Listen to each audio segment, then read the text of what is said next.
already Poland in the last programme period have received 23.4 billion euro in direct payments for our farmers and 8.3 billion euro in relation to rural development programmes.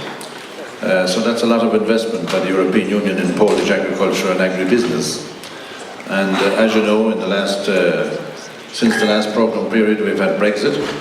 This means there's a gap in our budget overall in the European Union of about 12 billion euro.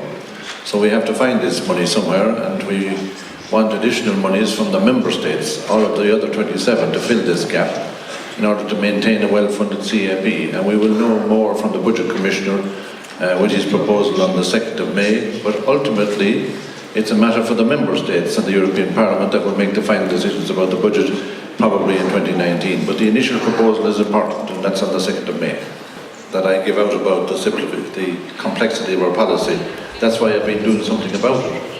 I've made 100 changes in the last 3 years, but we have to do more, and we can only do more in the post-2020 reform, because we have to open the basic acts.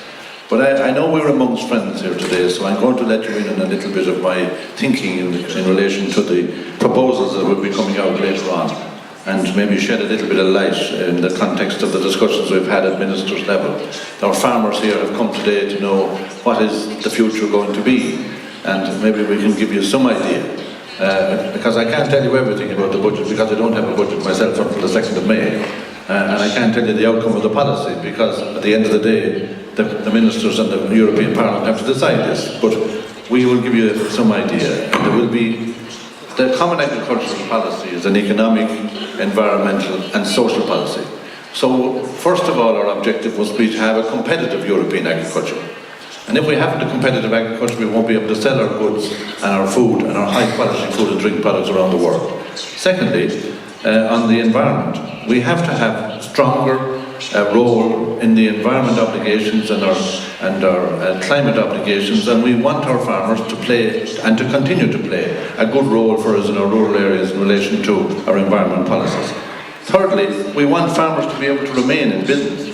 This is the social aspect of our policy, because we want our farmers in business in our rural areas to keep our rural areas lively, to keep them viable, but also to do all of this public goods work that we want them to do in the future. But of course we have to pay them to do that. There's no other profession that I know of that would be expected to do all of this work for nothing, and this is where the fully funded Pillar 1 payments for direct payments to farmers is very important, that it is provided by the European Union and not by the member states. And I agree with the Minister Jurgiel and Minister Travera in relation to that, as I've just said that. We also need a strong rural development policy.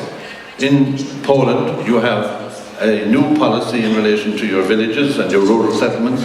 We want to have a strong rural development fund to help Poland in a shared way to implement this particular policy, to give better broadband facilities, better infrastructure for our communities in all of our villages.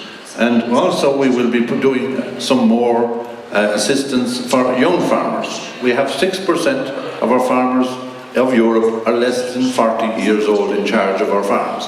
That's not sustainable. We want to bring new blood, and they have to get new financial support.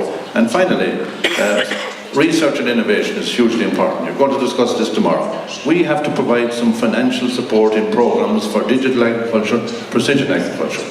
And the food chain is very important, the position of the farmer in the food chain. So the farmer is losing out at the moment vis-à-vis processors and retailers. So we have to bring forward legislation, which I will do next month. I will table proposals for the European Parliament and the Council to consider about how we can ban unfair trading practices that are against farmers in making a better living vis-à-vis other actors in the food chain. So this gives you a flavour of my thinking, and maybe we can flesh this out more over the coming months.